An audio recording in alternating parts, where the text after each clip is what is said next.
La vie chrétienne, ce n'est pas une vie de perfection, c'est une vie de rédemption. Donc, on apprend, on peut tomber, on fait des erreurs. Mais si j'apprends de plus en plus à laisser le contrôle à Dieu, je vais expérimenter de plus en plus et proportionnellement la grâce de Dieu, son amour bienveillant qui bannit la crainte.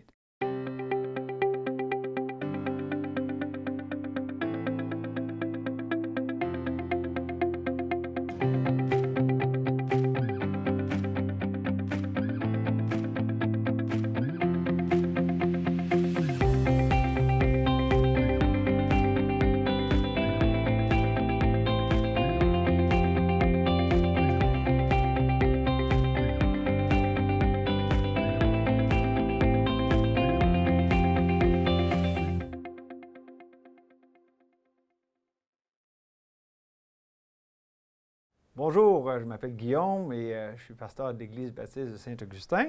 Et je suis content de continuer la série qu'on a commencée sur les couples. Sous l'angle de l'adoration, on a vu jusqu'à maintenant une vie d'adoration dans le premier message, un désir d'adoration dans le message numéro 2. Et aujourd'hui, pour notre troisième message, nous allons voir une guerre d'adoration. Et j'ai retenu un passage que j'aime beaucoup dans les Écritures qui en fait est une prophétie qui est accomplie par Jésus.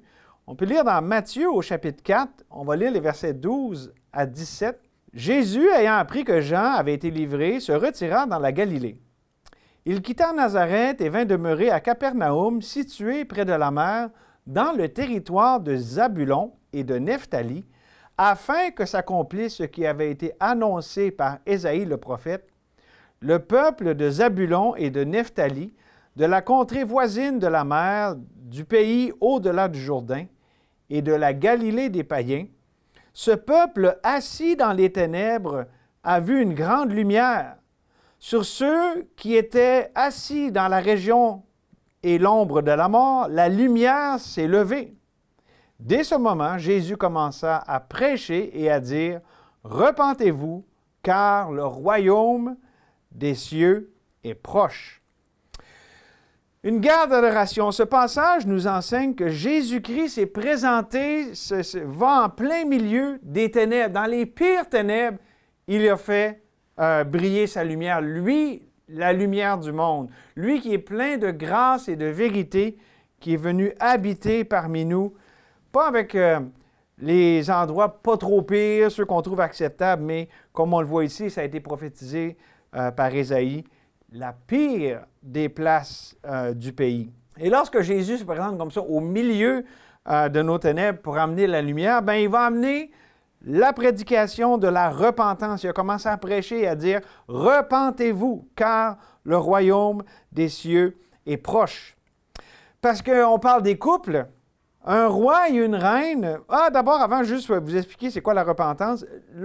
La repentance, en fait, c'est Dieu qui met devant nous le choix ou l'obligation de le choisir, de se tourner vers lui, de se confier en lui. C'est se tourner de ses voies pour s'approprier celle de Dieu.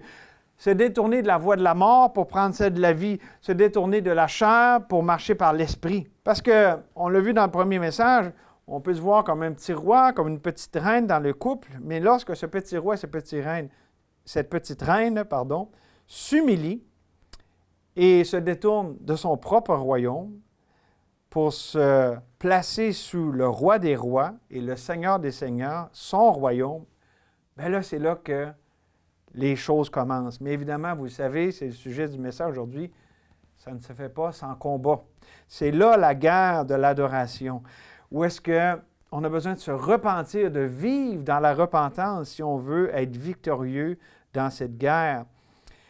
En fait, l'essence de la guerre d'adoration, c'est deux royaumes, deux voies, deux foi, deux confiances, soit ceux de Dieu ou de l'homme. Et voici comment l'adoration joue un rôle important là-dedans, parce que je le rappelle, souvent, quand on parle des relations de couple, quand on parle de la vie de couple, on est face à toutes sortes de peurs. Des peurs relationnelles, des peurs qui peuvent nous venir du passé, qui peuvent être par rapport à l'avenir, qui peut être incertain.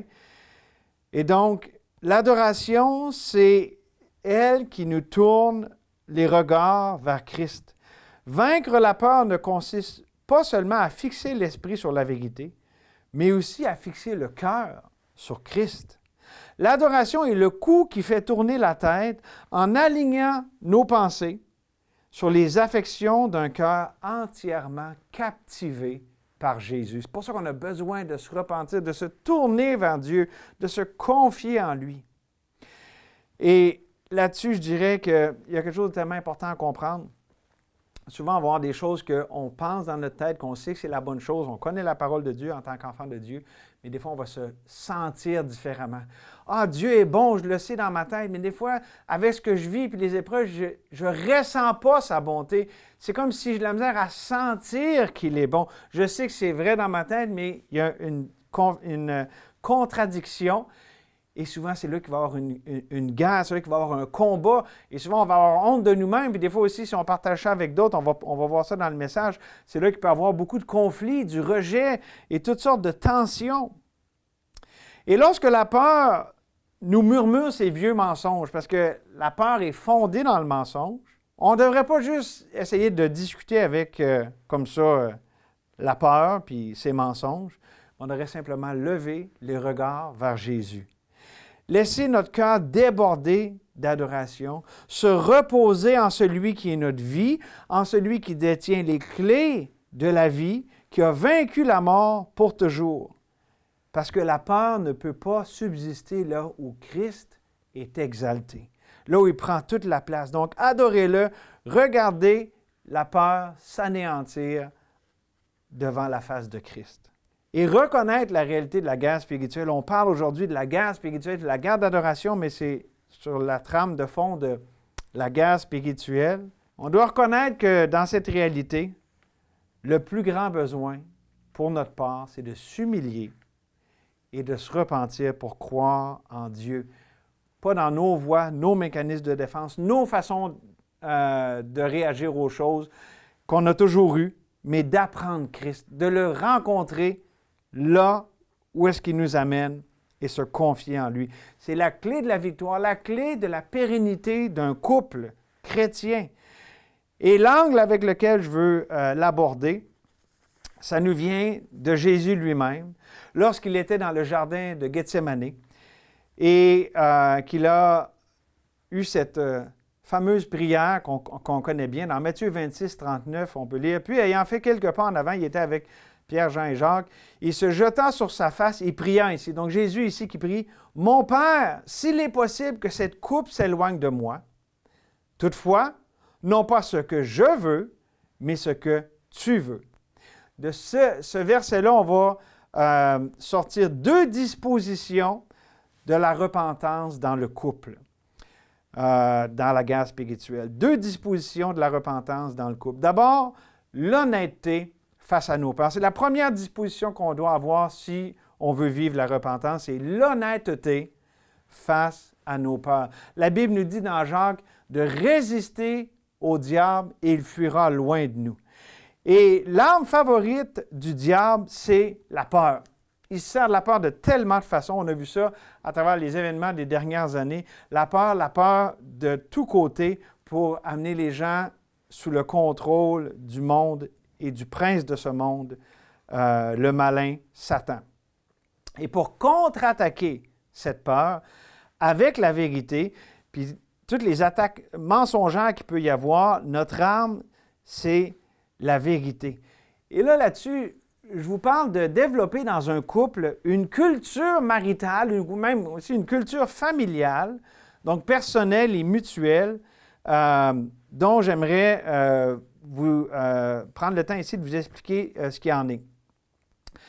Nous avons tous des peurs. OK, le problème, c'est pas toi, as-tu peur, moi, j'ai pas peur. Non, non. On a tous des peurs, mais on n'a pas tous les mêmes, mais on a besoin d'apprendre à être vrai face à ces peurs. D'être honnête, de ne pas les renier comme si elles n'étaient pas là, et autrement dit, de faire face à notre vulnérabilité, à notre péché, à notre passé, à nos tendances charnelles, parfois persistantes. Parce que face à ces peurs, face à ces choses dans ma vie, dans mon couple, la question, c'est qui est-ce qui gère ces peurs? Qui est-ce qui s'occupe de ces peurs? Est-ce que c'est moi ou est-ce que c'est Christ qui vit en moi? C'est là l'importance de l'adoration. Christ qui vit en moi, je connecte avec lui par ma vie d'adoration. Et j'aime tellement ce verset. Ce verset a changé ma vie dans 1 Jean au chapitre 4, versets 18 et 19. On peut lire « La crainte n'est pas dans l'amour, mais l'amour parfait bannit la crainte. Car la crainte suppose un châtiment, et celui qui craint n'est pas parfait dans l'amour. Pour nous, nous l'aimons parce qu'il nous a aimés le premier. » On parle de la peur versus l'amour.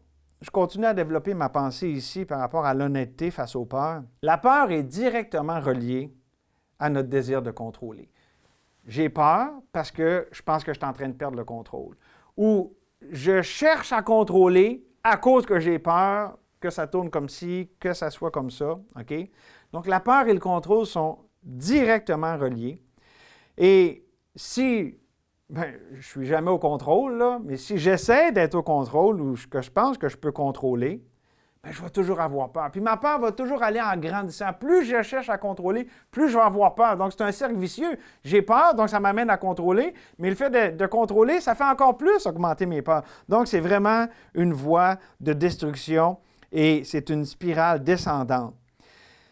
Mais si j'apprends de plus en plus, et la vie chrétienne, ce n'est pas une vie de perfection, c'est une vie de rédemption. Donc, on apprend, oui, on peut tomber, on fait des erreurs, on pêche, mais si j'apprends de plus en plus à laisser le contrôle à Dieu, si j'apprends Christ, je vais expérimenter de plus en plus et proportionnellement la grâce de Dieu, son amour bienveillant qui bannit la crainte. Pour moi, personnellement, ça m'a tellement frappé à travers la pandémie et tout ça. Lorsqu'on est dans le ministère, des fois, on veut que tout soit comme ça devrait, être une bonne église, un bon couple, une bonne famille chrétienne, que tout soit beau. Puis là, avec la pandémie, tout ça, ça s'est chaviré parce que si on veut plaire à tout le monde, on se rend compte qu'on ne peut pas plaire à tous. Et avec la pandémie, ça a exacerbé ça. Des gens qui, qui m'aimaient donc, mais d'autres qui m'haïssaient donc bien. Et là, mon idée de la crainte des hommes a été complètement chamboulée. Et ce verset-là, de l'amour parfait de Dieu qui bannit la crainte, m'a libéré. Je me suis rendu compte quand même que tout le monde me détesterait si Dieu m'aime, tout est beau. Ça l'a brisé la puissance de la crainte de l'homme dans ma vie. Et là, je ne suis pas en train de vous parler comme si j'étais parvenu, comme si la crainte de l'homme était devenue inexistante dans ma vie, mais Dieu en a brisé la puissance. Pourquoi? Parce que j'ai saisi le fait que Dieu, puis c'est par l'Esprit de Dieu, ce n'est pas une simple pensée, c'est dans le fond du cœur que Dieu m'aime et que cet amour est parfait. Et c'est ça qui bannit mes craintes. D'où l'importance tellement fondamentale de notre foi, de notre confiance en Dieu, personnellement, mais dans un couple, dans une famille, qui va s'exprimer dans ces relations-là en étant vrai par rapport justement au fait que, oui, je suis faible là-dedans. Oui, c'est un péché que j'ai, avec lequel je lutte. Oui, c'est une tendance que j'ai pour répondre aux situations. C'est mon mécanisme de défense. Ce n'est pas essayer de l'excuser, mais de le confesser. Confesser, ça veut dire la même chose que l'autre sur notre péché. La même chose que Dieu, premièrement, mais aussi les autres peuvent voir les choses qui sont problématiques. Et c'est de le confesser, d'être d'accord sur le fait que c'est la situation. Et ça, mes amis, c'est en relation directe avec Dieu, parce que c'est Dieu qui révèle les choses avec sa parole, avec son esprit, qui révèle le réel état des choses dans notre vie, pas comme on se l'imagine nous, mais comment ce l'est réellement. Je crois que lorsqu'on cultive cette honnêteté face à nos peurs, ça va nous donner une liberté. Une liberté d'être faible. Liberté de faire des erreurs. Pas pour l'excuser, mais oui, OK, je suis faible. Oui, je fais des erreurs. Oui, j'ai ce péché. Oui, j'ai cette tendance charnelle. Et ça va aussi me permettre, lorsqu'il y a cette culture-là qui s'installe dans un couple, de ne pas instrumentaliser ces confessions, cette admission de nos peurs, cette honnêteté face à nos peurs, pas l'instrumentaliser pour attaquer l'autre, mais plutôt de s'en servir pour avoir de la compassion face à la faiblesse de l'autre, de supporter l'autre dans la prière, dans un amour mutuel et surtout que ça soit le moyen d'inviter Jésus au milieu de ces choses. C'est lui la délivrance, c'est lui qui est la clé pour donner la victoire sur ces choses. Mais il faut être honnête, il faut être vrai, sinon ça ne va pas se passer. Alors pourquoi quelque chose qui peut paraître si simple en théorie d'être vrai par rapport à nos peurs, pourquoi c'est si difficile en pratique? Bien souvent, c'est la cruauté de notre expérience. Et je m'explique. Lorsqu'on veut pratiquer l'honnêteté face à nos peurs, non seulement moi avec Dieu, mais aussi avec les autres, lorsque je suis honnête avec les autres sur mes faiblesses, mes peurs, mes péchés, mais souvent, qu'est-ce qui va arriver? Je vais en être blessé, je vais être rejeté. La personne va me dire, tu ne devrais pas te sentir de même. Hey, c'est mauvais ça. Puis, il y a quelque chose de vrai où est-ce qu'on ne veut pas tolérer le péché et faire semblant que ça n'existe pas, mais des fois, au lieu d'inviter Dieu là-dedans, puis que ça devienne une situation rédemptrice, mais ça devient une situation de rejet, de distanciation, où est-ce que la mort s'installe. Et donc, c'est pour ça que les gens ont légitimement peur d'être vrais, parce qu'ils ont été blessés en étant vrais. Ils ont ouvert leur cœur, puis ils ont reçu un coup de poignard en plein dedans. Et donc, il va y avoir une résistance face à cette honnêteté. On veut s'en garder, on veut s'en protéger, parce qu'on a eu mal, on est blessé de ça, et ça ne nous tente pas de retourner là. Néanmoins, ça ne devrait pas être une raison de ne pas adopter, par la foi, une attitude d'honnêteté face à mes peurs, face à ce qui me fait peur dans ma vie. Parce que sinon, il ne peut pas avoir de victoire dans la guerre spirituelle. Pourquoi? Parce que lorsque je résiste comme ça, que je ne veux pas être vrai, excusez de vous le dire directement de même, mais c'est de l'orgueil. C'est de l'incrédulité. C'est croire que je connais mieux que Dieu comment je devrais gérer ma vie. C'est pas croire que lui, sa voix est la meilleure. Parce que Dieu est clair dans sa parole.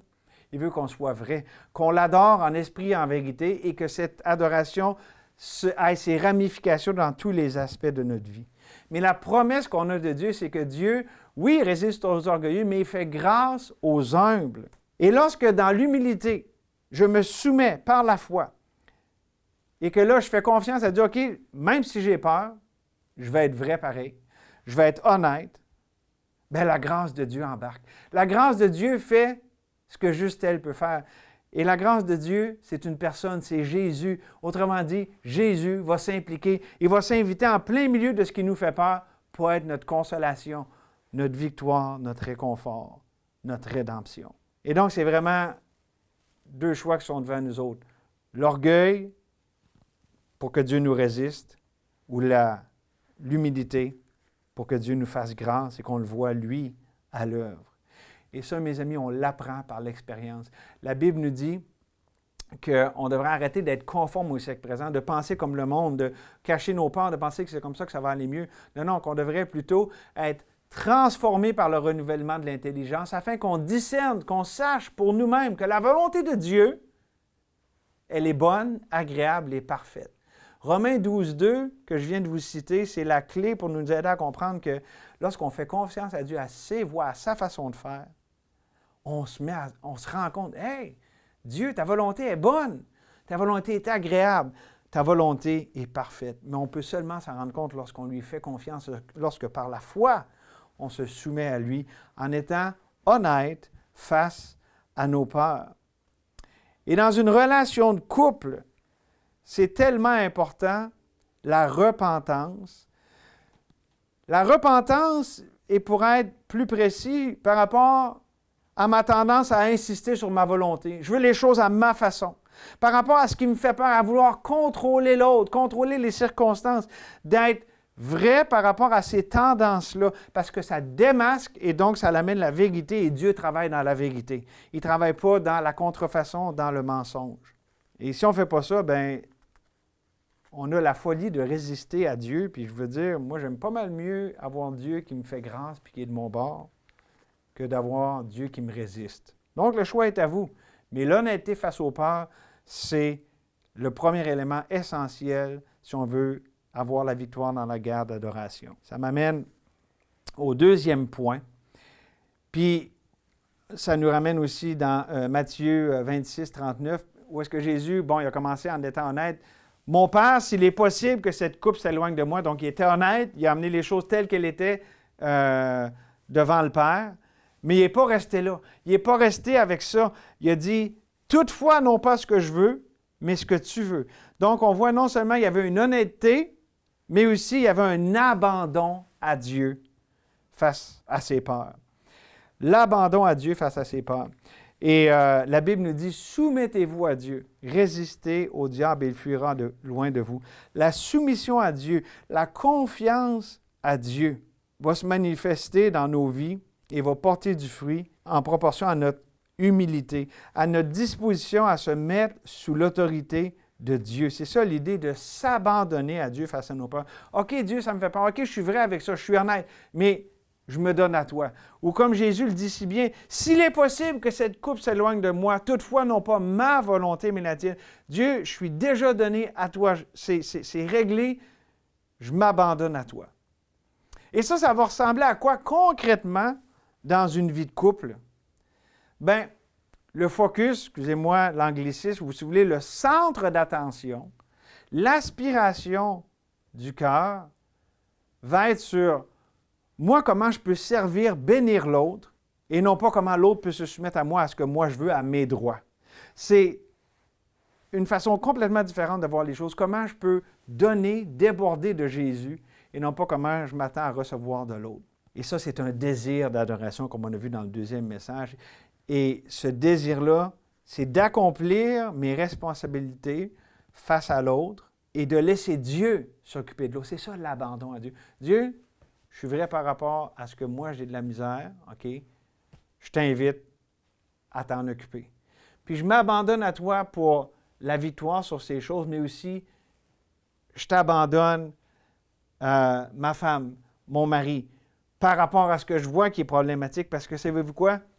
On ne peut pas changer l'autre. Essayer de changer les autres n'est premièrement, ce n'est pas réaliste, ça n'arrive pas, mais ce n'est qu'une source d'irritation, ça ne fonctionne pas. Et littéralement, encore là, je vais être direct, c'est se prendre pour Dieu. Parce que c'est Dieu qui change les cœurs, c'est Dieu qui est celui qui transforme, qui sert des choses qu'on vit pour transformer le mal en bien. Et si on essaie de prendre sa place, bon, on se prend pour Dieu. Ce n'est pas surprenant que le diagnostic divin avec cette attitude, c'est que Dieu résiste aux orgueilleux. Il résiste à ceux qui ont cette attitude-là. Lorsqu'au contraire, on s'abandonne à Dieu, on lui fait confiance pour notre vie, pour la vie de l'autre, ça change complètement la dynamique de couple. La tension d'être sous le regard de l'autre, sur un regard accusateur ou qui s'attend, c'est brisé.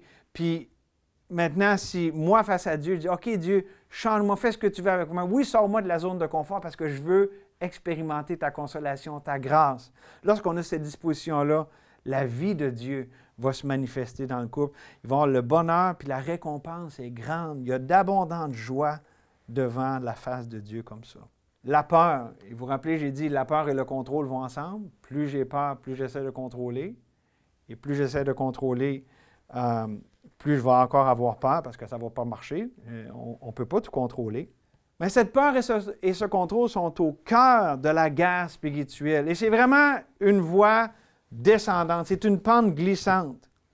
Et c'est le plus grand ennemi de la confiance et du respect dans le couple. Et ça, c'est tellement vital, la confiance et le respect dans un couple chrétien, dans toutes les relations, mais spécialement dans un couple. Donc, la peur, c'est un ennemi à abattre. Et c'est simplement en étant honnête face à ses peurs et les abandonner à Dieu. C'est comme ça qu'on va avoir la victoire. Encore là, c'est Dieu le centre, c'est notre focus sur Dieu qui va faire la différence. S'abandonner à Dieu par rapport à ces choses. Est-ce que vous vivez ces choses que je viens d'écrire? Est-ce que vous êtes activement engagé dans cette guerre d'adoration, dans cette guerre spirituelle? Peut-être que vous avez perdu des combats, mais la guerre n'est pas finie. Est-ce que vous recherchez Dieu dans ce qu'il vous envoie en ce moment? Et vous savez, la porte vers Dieu, Jésus a dit qu'il est la porte des brebis. Le chemin est étroit, la porte est resserrée, mais aussi elle est basse. C'est dans l'humilité qu'on obtient la victoire avec Dieu. Et je veux terminer avec une illustration dans l'Apocalypse au chapitre 3. On a la fameuse église tiède de Laodicée. Jésus dit qu'il se tenait à la porte comme ça, qu'il frappait. Si quelqu'un entend ma voix Si quelqu'un entend ma voix et ouvre la porte, j'entrerai chez lui et je souperai avec lui et lui avec moi. Jésus nous appelle à la repentance, de la tiédeur, de notre tolérance du compromis, de ce qui lui déplaît dans notre vie de couple, d'une adoration mitigée, de ne pas le désirer, lui, Dieu, dans notre vie de couple. Et c'est pour ça qu'on n'a pas la victoire dans cette guerre d'adoration. Et écoutez ce que ça dit dans le verset 17 dans Apocalypse 3. Parce que tu dis, je suis riche, je me suis enrichi et je n'ai besoin de rien, et parce que tu ne sais pas que tu es malheureux, misérable, pauvre, aveugle et nu, je te conseille d'acheter de moi de l'or éprouvé par le feu, afin que tu deviennes riche, et des vêtements blancs afin que tu sois vêtu, et que la honte de ta nudité ne paraisse pas, un collier pour tes yeux, afin que tu vois. Autrement dit, arrêtez. Ici, la question, c'est vivre dans l'illusion, dans le fait de se tromper soi-même. Ah, c'est beau, je suis riche, tout va bien. Ça, c'est pas honnête. Lorsqu'on est honnête, on sent notre misère, on voit notre besoin.